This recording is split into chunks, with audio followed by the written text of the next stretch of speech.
Hello there.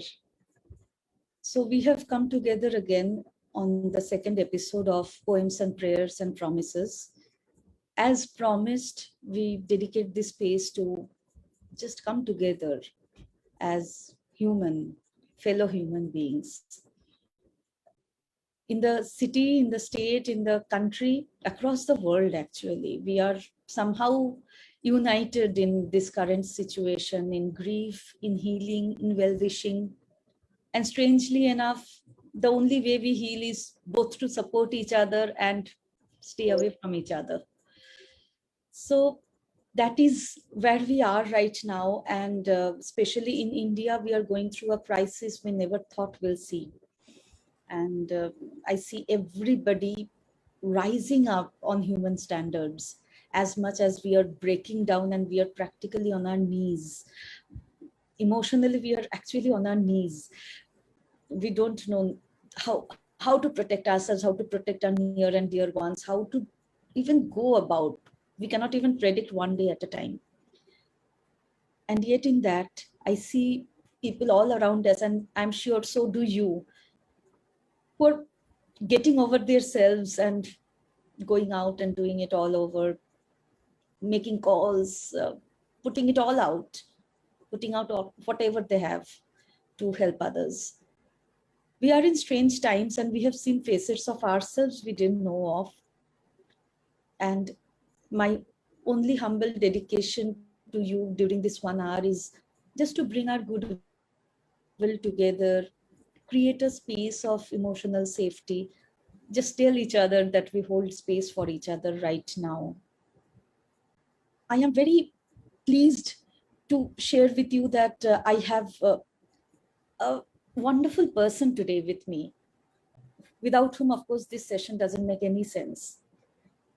We look up to her. I look up to her a lot, and I'm extremely gratified that I have been in touch with her. I may even call myself her friend, and I have learned so much over the little conversations, little connections we have had in the past. I would quickly introduce Dr. Roma Kumar before we launch into this 1 hour of discussion and discourse and holding space. So Dr. Roma Kumar is senior consultant psychologist in Institute of Child Health. She is vice president psychology in Institute of Psychiatry and Behavioral Sciences in Sri Gangaram Hospital. She's a senior consultant in Max Hospital in Gurgaon. She's the founder of Saksham Child and Adolescent Guidance Clinic. And she's partner and co-founder at Emotionally, which is an online therapy, counseling, and coaching platform that is created and designed by an experienced team of psychologists, coaches, business, and technology professionals. She has been in the mental field for 3 decades.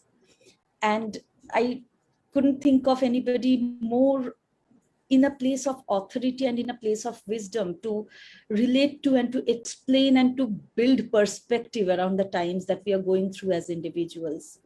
But what I personally adore about how she speaks and how she holds space is, of course, beside the wisdom and knowledge and clinical insight, she brings an open, soft, and friendly heart to all the conversations, which makes her so approachable that it gives us a moment of solace. So today's purpose is really that, to find ourselves a moment of solace, to talk about the different forms of emotions we are going through. I think it's more complex than even words can hold at the moment. Recently, I was thinking that, last year, this time, most of us were more anxious about catching it rather than having caught it ourselves. And there was a lot of anxiety around what will happen in the future. That future is now. And as much as we were afraid, we couldn't think of this. And along with what happens, what we can see, what really happens factually, we are chasing oxygen cylinders and ICU beds, ventilator beds, isolation chambers. Beyond that, with all the casualties, and that is such a wrong word to use here, with all the losses, there's so much of lack of closure. There's so much of regret. Should I have just sat there and, held hands, or should I have just rushed out and tried to find an ambulance which never reached? Did I do my due honor to the person who moved on? Could I do better? What do I do with all the memories? I didn't even stop to say goodbye. And this is such emotions that are not easy to process. This is not something that we build up. We always say that, there was time for preparation, and there is no time for preparation. Right now, I think what is breaking us the most is that there's no time for preparation. We are emotionally unprepared. So all the things that are happening before, all the things that are happening during, and all the things that are happening after, I don't know what lies beyond that. There is this lovely little, poem that I came across thanks to Dr. Kumar, and I felt that it really talks about what is happening, what is going on inside, as much as it is going on outside. And we all see the news and the numbers and the real chases and phone numbers that never pick up or that are duping us of money. What's going on the canvas of our hearts?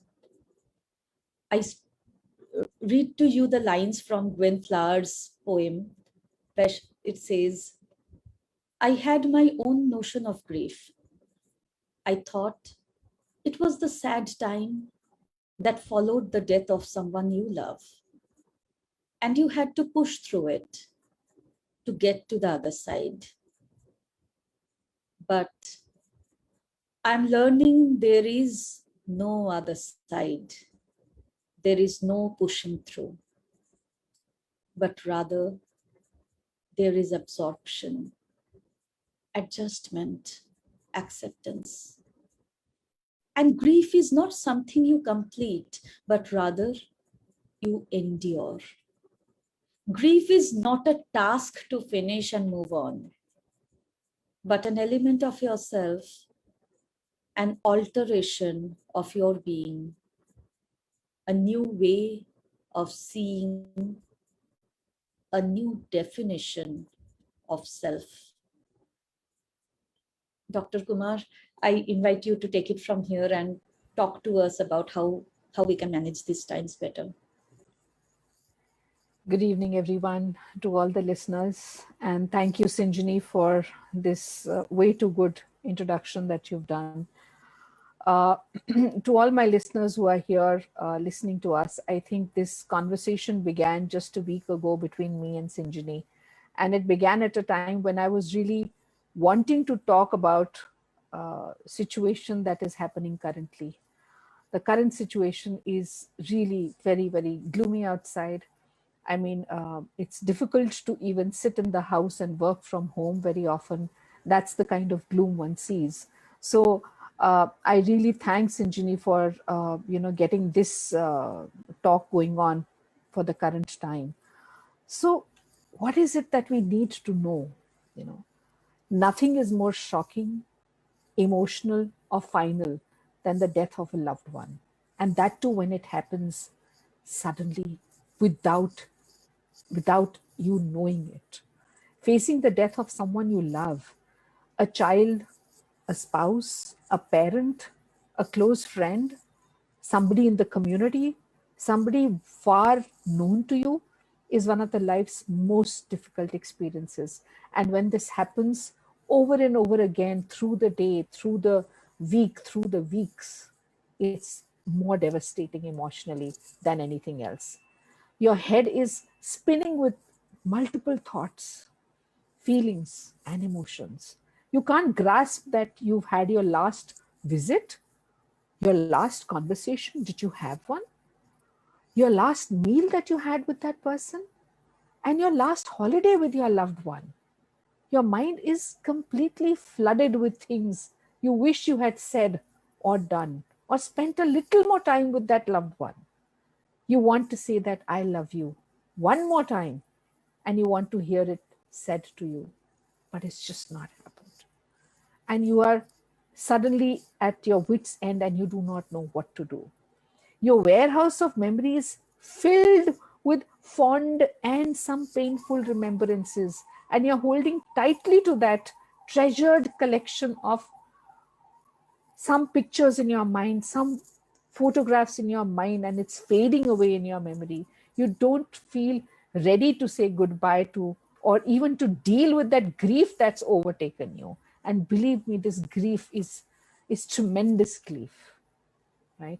And I thought it was better to start talking on something which is affected all of us, and it's continuing to affect us. Like what Sinjini said, that last year it was that we are all in the lockdown. We thought it was almost like a holiday sitting at home. And we could never imagine or fathom that something like this is going to happen, and what's happening right now. It's gripping, it's fearful, it's painful. Think of those little kids or the older population. They have no idea what's happening. I have a 90-year-old mom sitting in the house.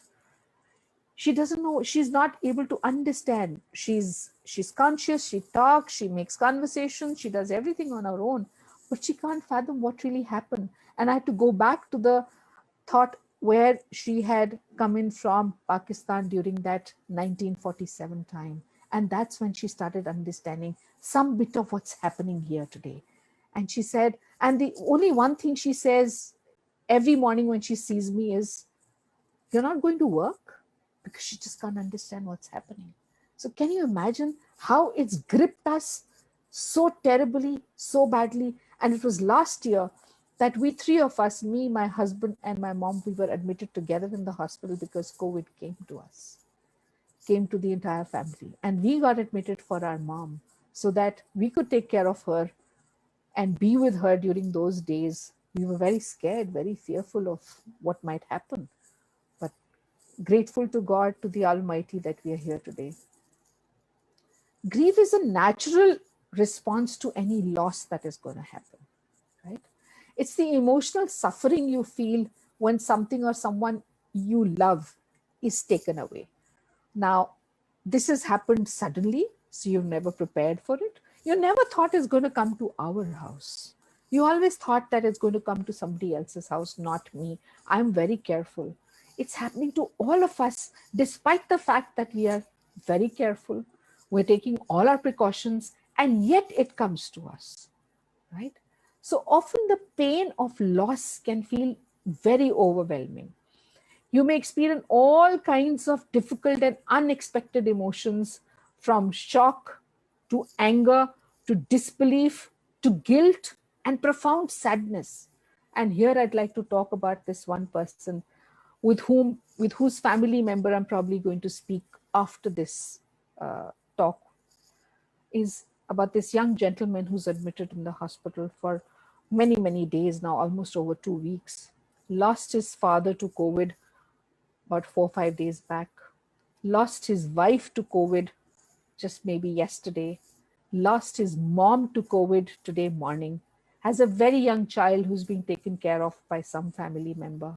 And he himself is struggling with very poor oxygen, but thankfully in a hospital at this point. I was asked to speak with him. Yes, it is very tough. Although I am trained and worked with end of life and palliative care, but let me tell you, it's terrible to speak, and especially when the person is not even aware of the loss of the loved ones and all of them who have gone. So the pain of grief can also disrupt his physical health. We cannot let him know right now because he's still recuperating. He's getting better. So it's making it difficult. It makes it difficult to sleep, eat, think. You cannot think straight during such a time. So it's better not to share this information with him, right? So coping with the loss of someone or something you love is one of life's biggest challenges. And you may associate grieving with the death of a loved one, which is often the cause of most intense types of grief. People who have done psychology and who have trained in grief and loss work, they are aware that there are grief, which is, if I leave today's situation out, but the biggest grief that everybody has had is either a divorce or a relationship breakup, right? Loss of health, loss of a job, loss of financial stability, maybe a miscarriage, retirement, death of a pet, uh, loss of somebody who you really love, or loss of a cherished dream, loss of a friendship, and it can go on and on. But all of this is coming into this huge area of COVID-19. We're facing literally all of this during this time. How do we take care of ourselves? How does a person take care of himself or herself when he or she has lost someone so close? And all of this is happening along with that. So can you imagine the amount, the subtle losses in life can trigger so much of grief, right? Uh, the grieving process, let's try and understand some bit of a grieving process, lots of people say lots of things about grief, uh, like people would say the pain will go away faster if you ignore it. If you lost someone, the pain will go away if you ignore it. No, that's not true. It doesn't go away. You need to process it. And for A person, it may be a shorter period. For B person, it may be a longer period. For C, it may be happening over periods over life. So everybody grieves differently. Trying to ignore your pain or keep it from surfacing will only make it worse for you in the long run.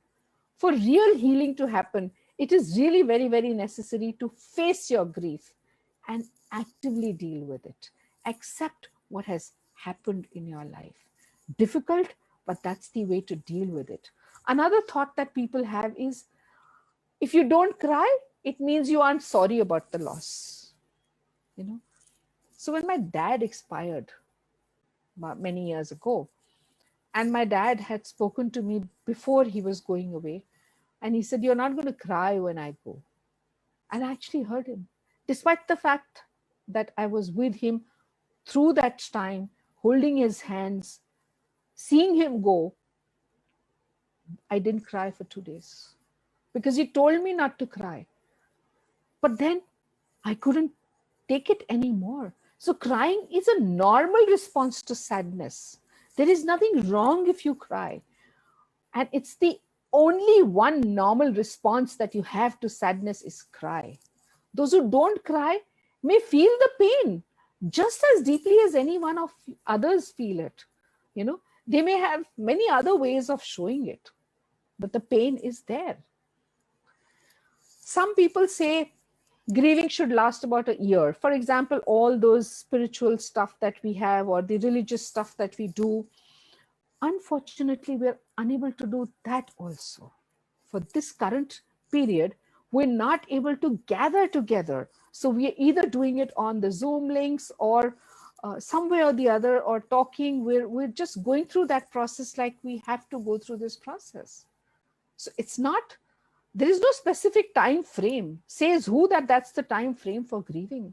How long it takes differs from person to person. So it's not necessary that grieving should last for a year. I may be doing many things in my life. I may be doing my chores. I may be working on my job. I may be taking care of everything. I may be participating in many activities, but that doesn't mean I'm still not grieving. The grief and the loss is somewhere inside, and there are emotions attached to that grief that is happening, right? Moving on with your life means forgetting about your loss. So lots of people say that, oh, he or she's moved on. कुछ फर्क ही नहीं पड़ा. Nothing happened. Maybe he or she was not close, or maybe she's still in a shock. Moving on means you've accepted your loss, but that's not the same as forgetting. It's different. You can move on with your life and keep the memory of someone or something you lost as an important part of you. In fact, as we move through life, these memories can become more and more integral to defining the people who we are. So how do we deal with this grieving process? While grieving a loss is an inevitable part of life, there are ways to help cope with the pain that comes with grieving, the pain that actually feels here. Come to terms with that grief and eventually find a way to pick up those pieces that are scattered everywhere of your life, hold on to yourself and move on in your life. We need to acknowledge our pain. I need to accept that there is some pain happening. Accept that this grief of that loss which has happened, or the multiple losses that have happened in my life, can trigger many different, difficult, and unexpected emotions. Now, we were never, trained or raised to deal with those different, difficult, unexpected emotions, and which have come suddenly to us. We also need to understand that your grieving process will be unique to you. It doesn't have to be the same as the others around you. It's very unique to the way you process your information. Seek out face-to-face support with people who care about you. There are people who care about you. So seek out support with them. Now, support doesn't mean, you need to be hugged or cared, because that's also not happening now. Talk to people. Talk to someone with whom you are close to. Recognize the difference between grieving and depression. So I'm currently taking up a middle-aged lady who's lost her husband to COVID a couple months ago and is continuously in that grieving process, crying every day, missing him, and really missing him. And when you speak to her, you can actually feel that she's missing a companion of her life. She's not missing anyone else. It's a companionship that she's missing, and she doesn't know how to deal with that companionship loss that has happened. Not a loss of the husband per se, but the companionship. Now, everybody deals with it very differently. So like people say that there are stages of grief, and we're aware, or the people who are still not aware, that Kubler-Ross had introduced what became the 5 stages of grief. Let me just briefly talk about what are these 5 stages of grief. The first one is denial, that this couldn't have happened. It's not happened. Probably, maybe he or she is still alive. Oxygen मिल जाएगी तो ठीक हो जाएंगे, ventilator पे आ जाएंगे तो revive हो जाएंगे, बहुत सारी स्टोरीज हैं, ऐसी हो जाएगा. Denial. After that denial is that anger. Why is this happening? Who can I blame? I blame the doctors, I blame the hospital, I blame the politicians of the country, I blame the system, I blame everybody else. And there's so much anger. Because of that, I've lost this person, right? Then you come into the process of bargaining. Bargain करते हैं हम ऊपर वाले से बहुत bargaining करते हैं. Make this not happen. And in return, I will do this for you. और I will do this, मैं ये दक्षिणा दूंगा, मैं इतनी पूजा करूंगी. बहुत सारी bargaining चलती है मन के अंदर. मैंने तो 2 ही कही हैं, but there's a lot of multiple bargaining situations happen in your mind, Then there's that little bit of sadness, feeling of sadness, or that depression, if you have to say it, but depression is a clinical word. I'm too sad to do anything. I just can't do anything. I am hopeless. I am helpless. I just cannot make any move. I cannot focus. Doctor, I just cannot do it. I was doing so much of tuition work. I just cannot. I don't know what has happened to me, but I can't move out of my bed. That's the kind of feeling of sadness that absolutely grips you. Acceptance comes after these stages, and says who that acceptance is going to come like this? No, it takes a while. You're processing your emotions, you're processing your friendship, you're processing situations, you're processing that journey is only known to you. And then when this happens, you start being at peace with what has happened to you, right? So there are these stages of, grieving process, and anyone who's experiencing these emotions following a loss will go through other areas of concern also, that how do I now move out of this? So grief is actually like a roller coaster, Instead of series of stages, we might also think of the grieving process as a roller coaster. I don't know what's happening. Full of ups and downs, highs and lows. Sometimes I'm very happy, sometimes I'm very sad, right? And I don't know how many of you can hear, but these sirens actually disturb me quite a lot, because, and it's happening so often than not. I'm not sure if everybody hears all of this every time, but I keep hearing it. And it actually does something to you. Oh my God, not another one. Oh my God, not another one. And there have been multiple calls which have been coming these days, multiple messages, innumerable situations where people are asking for oxygen, for various other resources, for saving a loved one, right? And when you're not able to do anything, nothing is available, what do you do?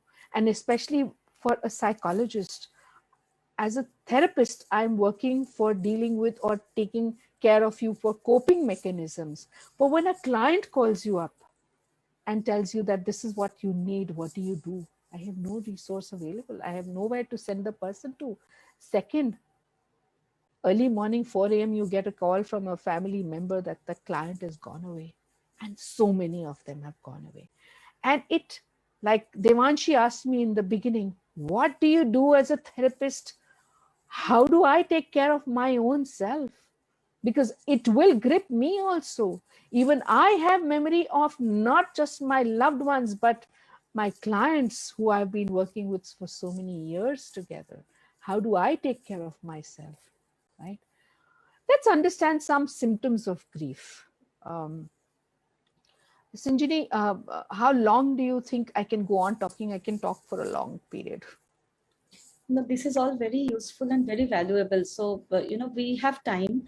If you would, also touch upon a couple of things that I was thinking as I was listening to you, 2 or 3 particular places where we could really do with your insights is what to tell children.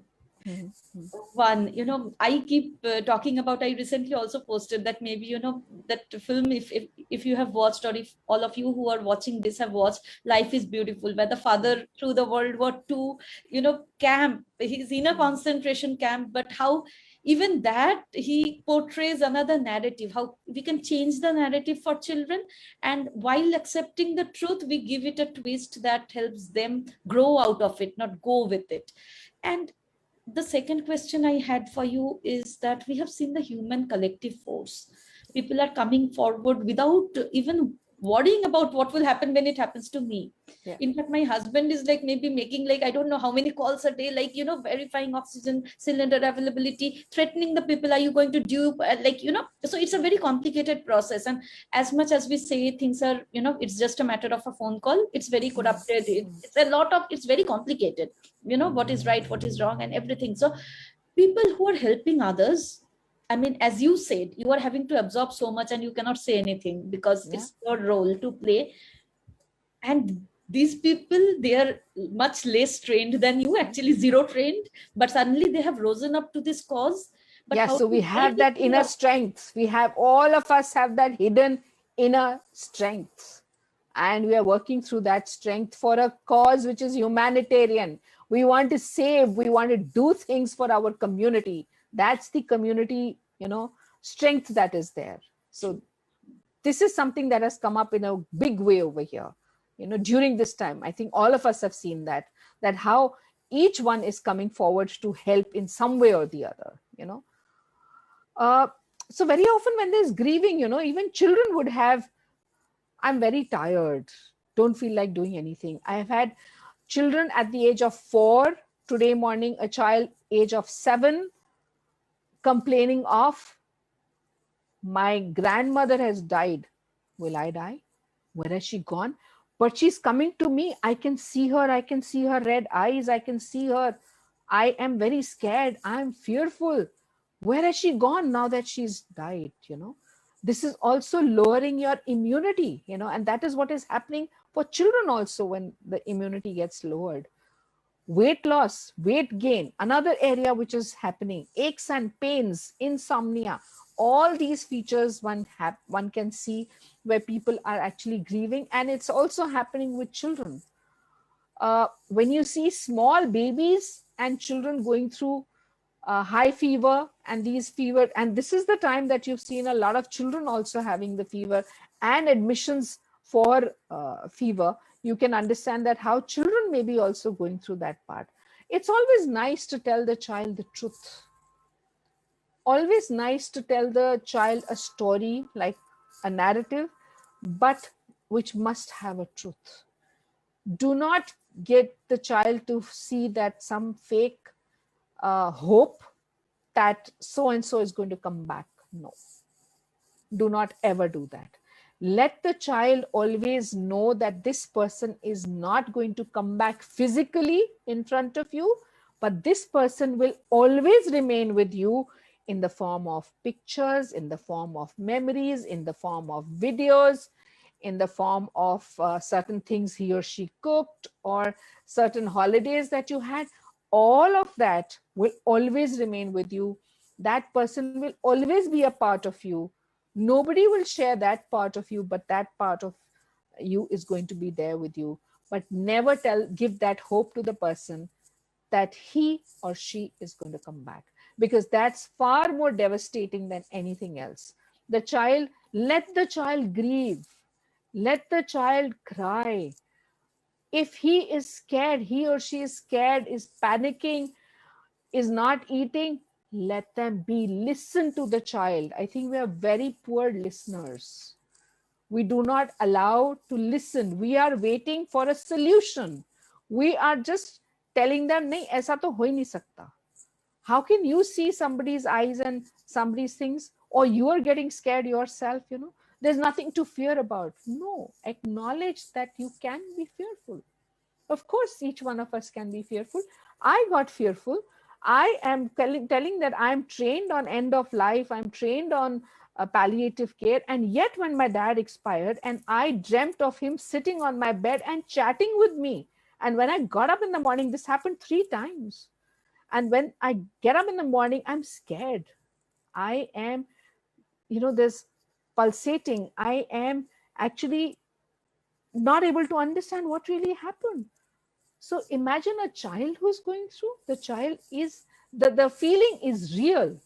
He or she is not faking that feeling. Accept that this feeling is making that person very uncomfortable, is very awkward, and the child can't understand what is really happening.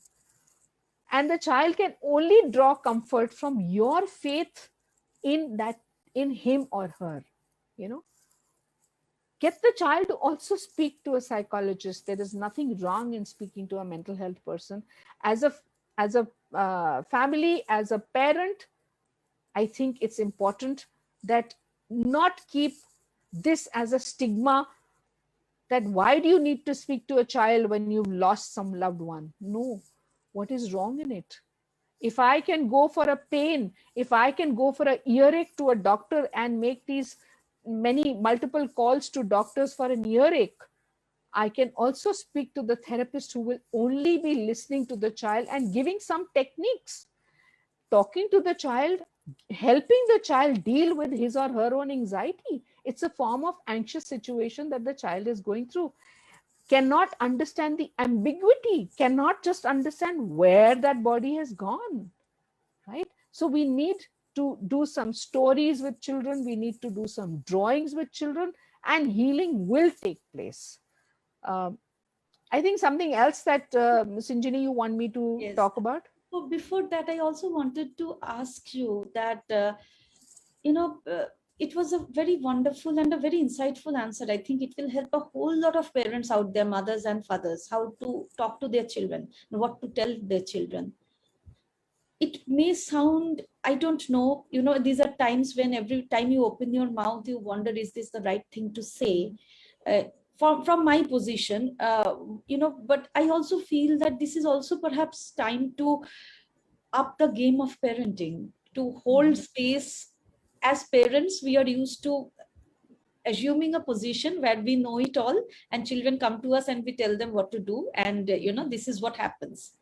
And I think, as a generation, our parents are now saying that we haven't seen this, and they are learning from us what's going on, because of course, we are listening to the scientists across the world, and we are reporting to them. And I think equally we are also humbled before our little children. Absolutely. Like, I'm speaking for our generation, and to hold space in the questions where we don't know answers, but we are happy to explore. Like, do red ones go up in the sky? Do they become stars in the night? We don't know answers, or there's no right or wrong, but just to hold hands and stare at the blue sky is a moment of your parenting journey that perhaps is a gift, a very tiny gift against a very big loss of these times. So I wanted to, also ask you, beyond preventive measures, like beyond not hurting the child due to the death and trauma and loss, what can we do to grow the child spiritually out of this, because this is essentially also a spiritual shaking up. I think, what's happening is beyond us. So we need to allow children to talk. We should not stop them from making any conversations. Engage in conversations, even though the conversation is a difficult one, the emotion is a devastating one, or he or she is questioning you, although he knows the truth, but is still questioning you. So face your feelings. It's very important. Do not suppress the child's feelings. If the child is saying something, you said something very wonderfully, holding hands and looking at the sky, talking to the stars, you are engaging in a conversation and helping the child also in that grieving process and accepting that he or she is never going to come back. Right? And slowly, gradually, it also depends on what is the age of the child. If the child is way too small, may probably never remember until some people in the house will keep on reminding you of this. Or maybe when the child knows and wants to talk about it, let the child face the feelings. Express that feeling or help the child express that feeling in a very tangible or creative way. You can always tell, let's start drawing Dadi maybe. What are the things Dadi used to like? Let's try and draw those. And then the child might say, let me go and get her sandal, which is there. Can I go and pick up the sandal and draw that sandal? Of course. So start working with the child in a very creative and a tangible manner. Try to maintain the hobbies and the interests of the child. Keep the child cognitively, productively engaged so that the mind is at calm and peace and he can accept that there is a loss. And so, believe me, as a parent also, you will also start accepting it much better because you are conversing and you are actually helping each other with this, right? So creative rechanneling of this entire process. Yeah. And also I was bringing out that area of people who are rising up to help others in the community. But I'm seeing this in my home, even like with my husband, like, and then he's finally been able to arrange an ambulance in 4 hours time, and then calls the parents family and they say, we don't need it anymore, now we need another kind of car. So what how do they brace themselves? How do they remain detached yet helpful?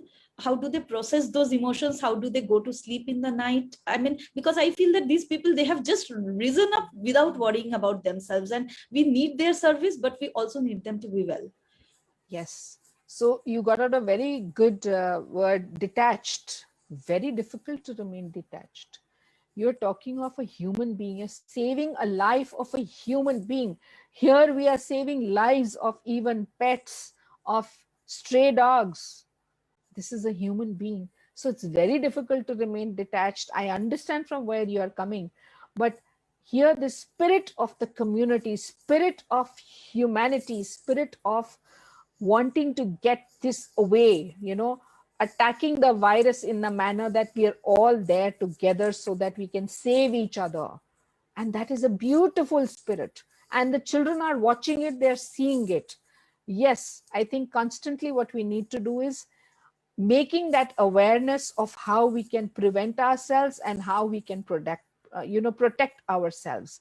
But I would not say stopping the person from putting in any effort on helping. For example, if the cylinder was arranged and they wanted an ambulance now, hang in with the cylinder. Maybe there's 10 other people who are looking out for that. You can give that and feel good about it. Feel good means there's something, some emotion of yours which you are dealing with and you're feeling It's a complicated emotion, you know. So you're actually holding on to that emotion and you're helping somebody else. It gives you far more relief. So it's always, you always think of, you know, giving is always better than taking. So here, the humankind is actually wanting to give whatever they have. What a wonderful spirit. I think Absolutely. we And all just need to, you know, be happy, and let's just celebrate that spirit of humanity which is there. Humanitarian causes. We don't know who's coming forward. There are n number of people coming forward. Yes, there are lots of fraudsters also, but there are very many good people also who are there, who are wanting to help and give that help. Right? My husband is an intensivist, and every day he's dealing with 50 odd patients from home, apart from the hospital. How he's managing. So we get calls at 3, at 4 a.m. in the morning. Something is happening there. Something needs to be arranged there. Very tough, but we are all holding on. And how do we hold on? There will be complicated grieving. There will be, we are all going to be exhausted. There's going to be emotional exhaustion in each one of us. So that is why it is important to keep on taking care of that emotional flooding which is happening, the baggage which is there, the exhaustion which is happening because of all this that is happening. very beautifully said. And yes, I mean, I feel that what's, you know, what's happening with the people around us, especially those who have formed this network and they've created this, you know, they're calling day in day out to verify the channel, so that only the, I mean, the, you know, the pure grace of that process. And I'm very fortunate to see this very close up with so many people in my very immediate family doing this, like really doing this first thing in the morning, the last thing before they switch off their phone. And maybe, you know, they don't even switch off the phones these days. Yeah. I mean, No. in line with that, you already spoke a lot about resilience and building rechanneling when it came to parenting. Also for us, I mean, emotional resilience, Yeah. emotional first aid. If you could, you know, throw a little light on those aspects. So we all like to have a nice, you know, first aid kit in our houses. Do we not? We all have first aid kits. We teach our children to have first aid kits. Physical health, so important. None of us talk about emotional first aid kits. We need to start talking. When you said our parents now need to see things differently, we must have a emotional health kit with us, and we must take care of that part. We should listen to music. Some music must be there in my kit which I always want to listen to, me to my for myself. I need to have some small diary or a journal, something that I will look forward to, some photographs that I'd like to always like to see, some pictures. You know, we used to always carry that in earlier times, but now we are on the cell phone, so we have everything on the cell phone. It's like an emotional health kit that we need to carry, and we need ourselves attached over there. And we have to learn to take care of ourselves. Unfortunately, that how to begin emotionally healing, nobody teaches us. You know, it's overwhelming, but there is no one who has actually taught us to do that. So we need to be very gentle, kind to ourselves. We are in fact extremely harsh to ourselves also. We punish ourselves very often. There's a lot of guilt that we are dealing with, you know. So emotional healing is not something like a one size fits all process.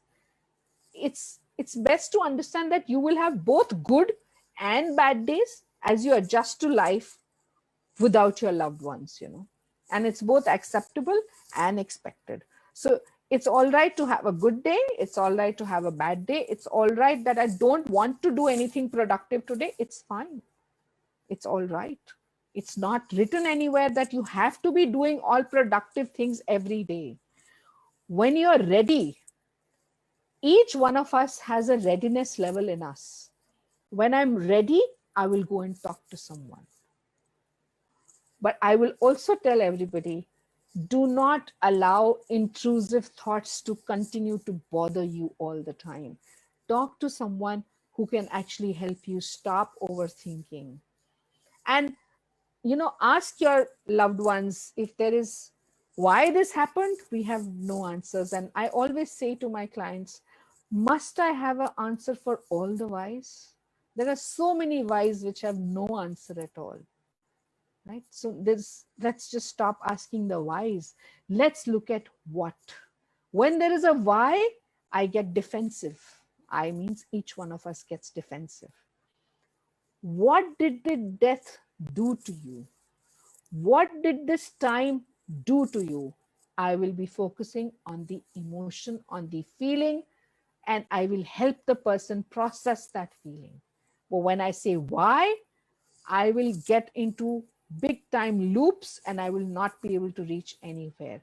Confront our grief, find ways to express it, and find healthy outlets for managing it, and not getting into various other situations of getting too much on the screen, or substance usage, all of that. We all have emotional strength. We just have to recognize that strength. So beautifully said, and such a very quick thing to remember, replace the why with what. And also the other thing that I take away is uh, trying to match it with what we keep saying. We are not human doings, we are human beings. And this is the time to be. This is not the time to do. This is the time to survive and stay in the moment, to take a pause, to try to make sense of the, we have also become such egoistic, like as a race, like we control everything. We know the cure of the toughest of diseases, and look, here we are. I think it's humbling as a race, and it's time to be back to humanizing. We are humanizing. We are humanized in a big way, through the fear, through the blame, through the accusation, through the anger, through the negotiation, through the bargaining. We are humanizing ourselves. And I really want to ask you this one last question, without which this will not be complete, and that really continues from what you just said, and also what I reflected upon in terms of humanizing it. How do you see we change when we come out of it, when this is all over? Do you think we will change? The fabric of our hearts will change. We'll become more feeling, more emotional, more open, more hurting, more wounded, but more beautiful, more messy, more human. Do you think we'll become better? So I cannot generalize it. I can just see that some of us will definitely go through this change. But where I see the maximum change is going to happen is to the younger generation, to our children and our teenagers who've never seen something like this. Adults have seen some amount of trauma sometimes in their lives, right? I saw the 1971 war. I saw the 1984 riots. I know what had happened, because we were in the defense area. My dad was in the armed forces, so we saw a lot of all of that, right?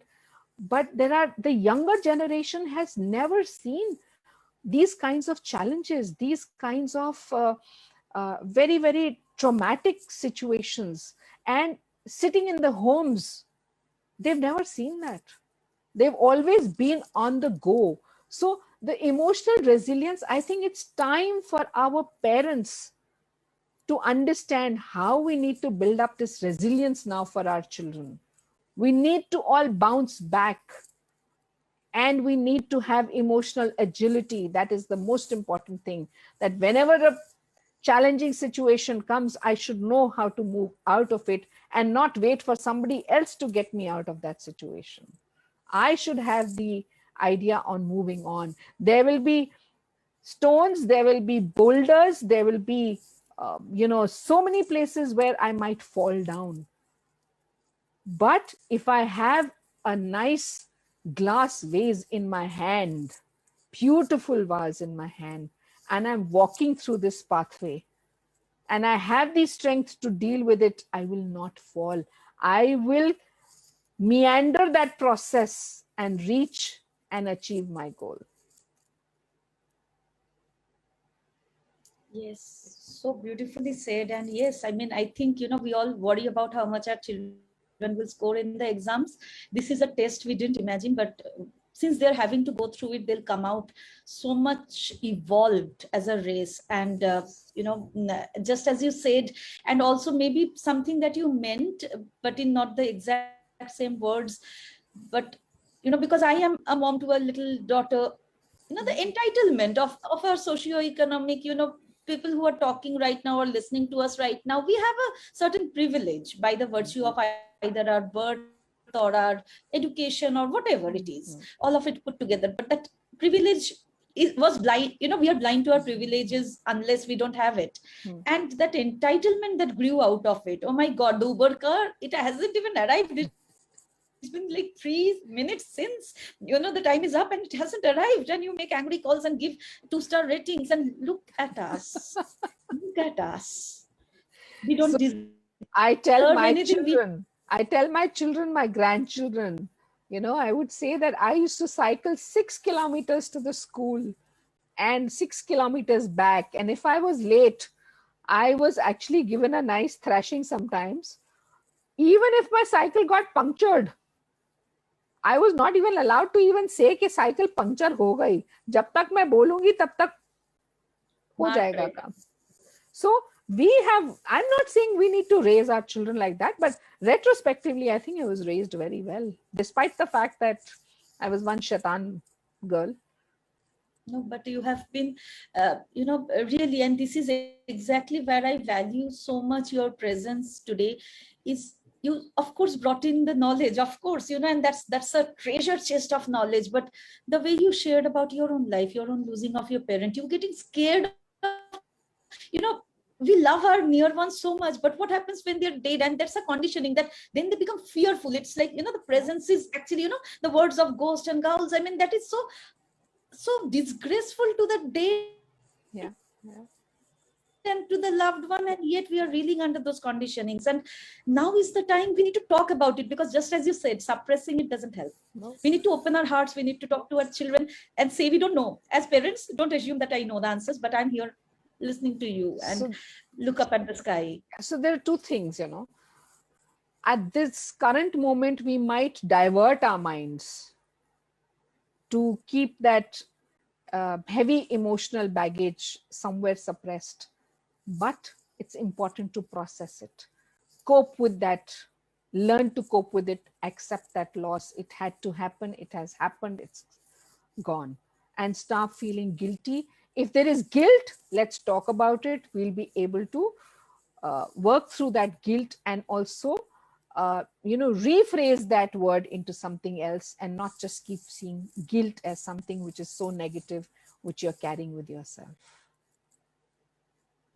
Bite only what you can chew, but bite you must, because it is there waiting for you. And it's your share that you have to carry the cross, but you know how much your health or your strength allows at the moment, in a way. Yeah. Oh. Thank you so very much. I feel that this is one session that many of us needed to hear. It doesn't matter if we have been in the center of it, we have been on the fence of it, we have been apprehensive of it, we have been trying to help the process, support the process, or even if we have been, one of those people who have taken advantage of the process, very few, but it's happening, we know, and that's causing so much of despair to others. But all of us, we needed to see the human side of it, which came out through today's session. Yeah, so I will again say that don't let your grief shrink your life and hold you hostage. Just try to move forward, and we have to learn to move forward. So true. Because I work with the narratives, as you know, I help people with storytelling. Yes. And as I say, the process is essentially step in, step up, and step out. So step in, you must get aware of your observation, exploration, creative, emotional, self-awareness, childhood, inner child, creativity, joy, and only then we can put it in the wrap of words and then present it to the world as a story, or as a speech, or as a one-to-one or group discussion, professional, personal. But essentially the first part is exploration, and that is beyond words. That's bigger than words. That's feelings. And I feel that we needed it all the more now, to talk about these feelings, even if our words fall short, even if our words feel inadequate. Draw stick figures if you would. You don't have to write full form sentences, but have a pen and a paper around when you're feeling overwhelmed. Just write it down and put it outside. Like, it's almost a physical act of putting that narrative outside. Absolutely. Yes. I always say that, when we are holding it inside, it's our story. When it is outside, it's one story. And that objectivity helps that emotional processing a lot, to be able to own that story and yet disassociate a little bit by putting a physical tangible shape in it, in pen and paper. It was precious to talk to you, to listen to you. I will close the Facebook Live now while I open and hold space for the people who are here on the Zoom meeting with us. And we are so many of us, and it humbles me to see all of you. So what I'll do is I'll close the Facebook Live for now. I hope all of you who have watched us on Facebook and who will watch us over time, even if not live right now, you have been able to get some wisdom, some insight, and some tips to navigate these current trying times. We'll go offline, and now we'll hold a little bit of space for people who are with us. And if any of you want to sound off something which is more intimate and more, it demands the emotional safety of being in private, we will hold a little space for that before we close the session altogether. But to the Facebook friends, goodbye for now, and we will come back with another session next week, and we will continue to hold this space for you. And I hope you benefit from this. Let us know in the comments, let us know in personal chat, wherever, if this is going to help you. And we will try to do what we can in our very humble software from Lighthouse. We will try to keep this space open for these ideas to process these times.